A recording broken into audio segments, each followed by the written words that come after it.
Hello and welcome back to the channel.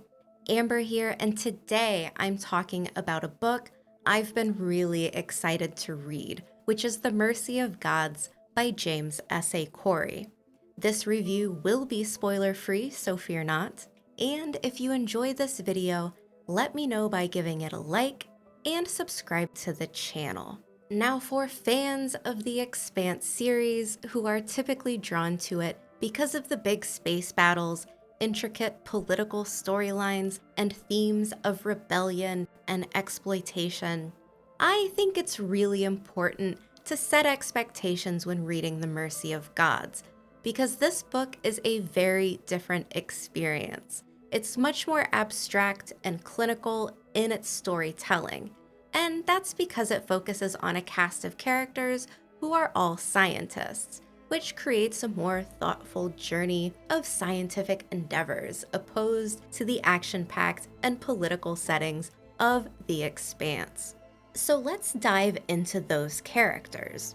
The first one we meet is Dafyd, and while he may not excel in applied scientific problem solving, he possesses a really strong intuition. His curiosity acts as his defense against fear, keeping him engaged. He's always watching and listening and sneaking off to observe, while everyone else is caught up in other types of problem solving. His focus seems to be a bit more sociology-based. Then we have Tanner Fries, who is the extremely intelligent leader of the research project.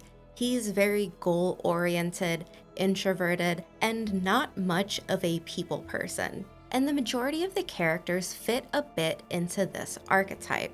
Rikar is the outsider of the group, and Kampar is the only one who seems to have a more extroverted personality.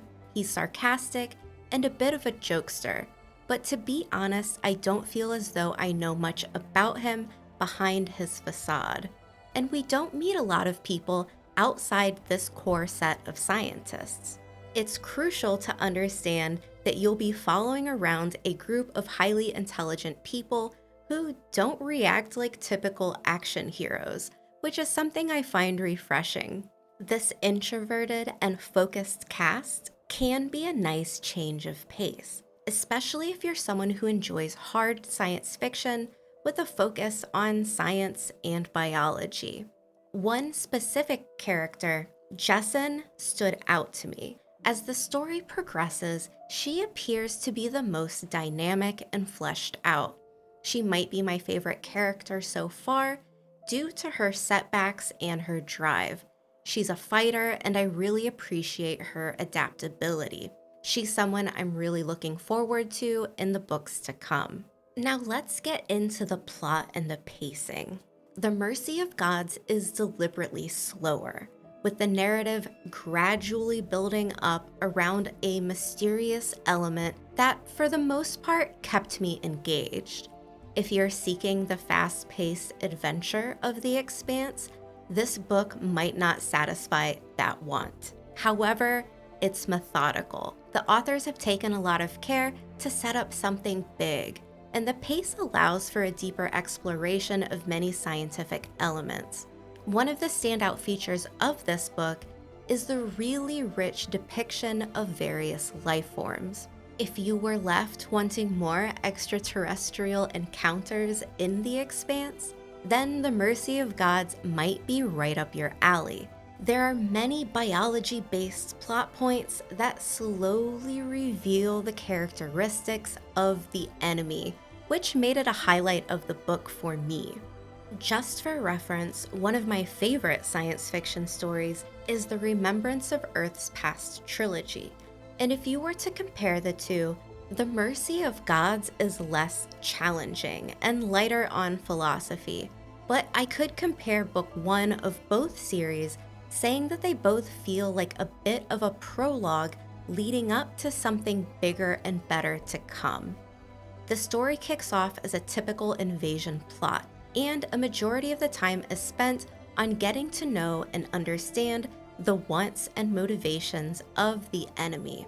while our humans are just trying to survive it all and fight for a place of usefulness in some type of science-based Hunger Games. So let's talk about some of the themes and world-building elements in The Mercy of Gods. The book does a nice job of blending elements of hard and soft science fiction.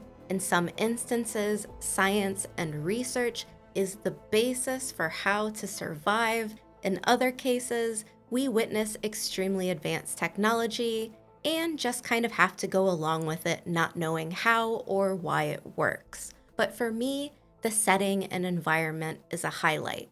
The world building is full of bizarre and colorful settings and creatures. One of the primary themes focuses on power struggles and exploitation, where human survival hinges on proving their usefulness to the Carryx.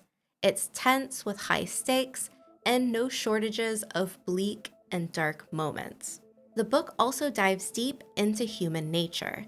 There's emphasis on how human nature can cloud our understanding of other species, and it's a cautionary theme showcasing the complexities of humanizing entities that do not share our motivations, behaviors, or morality. A big portion of the narrative revolves around the mystery of what do the Carryx actually want? And this works for me.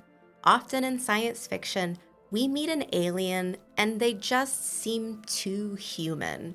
The Carryx are foreign, but not too bizarre that audiences will struggle to see them as a compelling antagonistic force. One of the James S.A. duo has definitely watched a documentary on mantis shrimp and said, holy shit, what if we give the Carryx limbs capable of smashing heads off of bodies? And I love it. The world building in The Mercy of Gods is immersive. The setting on Anjiin is just the tip of the iceberg. Humanity knows they originate from another world, but their history remains vague. And it has a unique environment with buildings and landscapes that are grown from coral-like substances. We also spend a lot of time learning about the enemy and the diverse array of species in their homeworld menagerie, which is really interesting but also very unsettling. This book should be enjoyed by readers who really like alien life forms, and The Mercy of Gods delivers these in spades. The combination of slightly horror genre moments, a cast of intelligent characters, and the concept of a found family all works to flesh out the first book, and the attention to biology was one of the book's standout features for me. Now, on to some criticisms I had with The Mercy of Gods. First off, the names.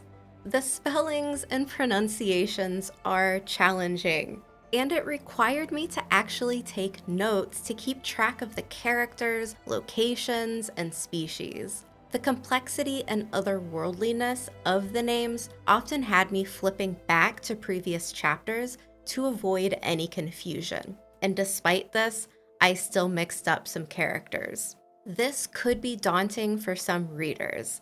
Another difficulty was the point of view chapters from The Swarm, which were kind of abstract and initially confusing.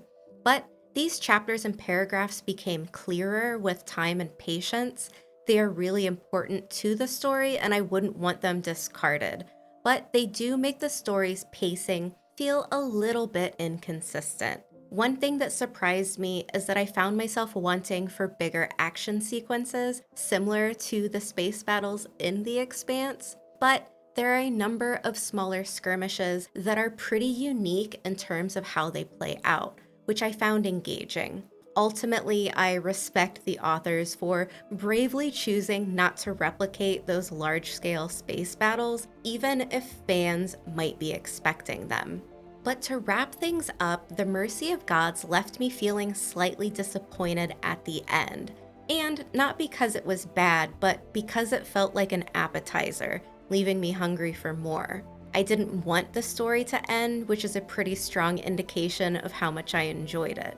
The narrative feels like it will evolve to become something really big and epic. So expansive that I'll probably need more notes to keep everything straight.